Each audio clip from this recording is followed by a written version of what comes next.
યાત્રાધામ દ્વારકામાં માતાજીના ગરબાની સાથે સાથે દેશભક્તિનો માહોલ જોવા મળ્યો હતો। દ્વારકા ખાતે લોહાણા સમાજની ગરબીમાં ભાઈઓ અને બહેનો ત્રિરંગા ફરકાવી ગરબે ઘૂમ્યા હતા। દેશના જવાનોએ ઓપરેશન સિંદૂર અને ઓપરેશન મહાદેવની સફળતા મેળવી ત્યારે દેશના જવાનોને સમર્પિત કરવા માટે લોહાણા સમાજ દ્વારા ગરબીમાં ત્રિરંગા લહેરાવીને ગરબે ઘૂમી દેશભક્તિના રંગમાં રંગાયા હતા અને ગરબીમાં દેશભક્તિનો માહોલ જોવા મળ્યો હતો।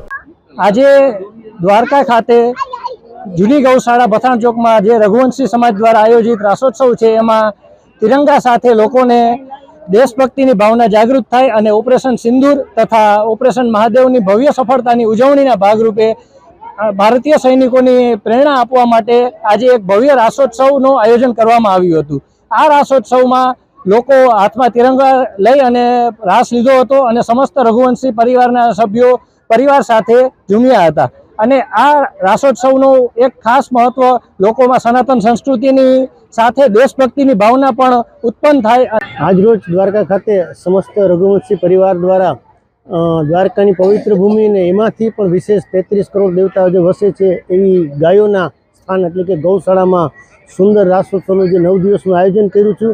એમાં આજ સ્પેશિયલ દેશભક્તિની થીમ ઉપર રઘુવંશી યુવાનો દ્વારા જે થીમ બનાવવામાં આવી હતી એમાં દ્વારકાના રઘુવંશી સૌ ભાઈઓ બહેનો તથા ઓખાથી અમે પણ ખાસ આજ આ દેશભક્તિની થીમ પર રાસોત્સવ ઉજવ્યો છે જે ખૂબ એક આનંદપૂર્વક રહ્યો। નાના બાળકોથી માંડી અબાલ વૃદ્ધો પણ આ દેશભક્તિના રંગે રંગાયા હતા અને ખૂબ ઉત્સાહપૂર્વક આજની આ થીમ ઉપર રાસોત્સવ ઉજવવામાં આવ્યો છે।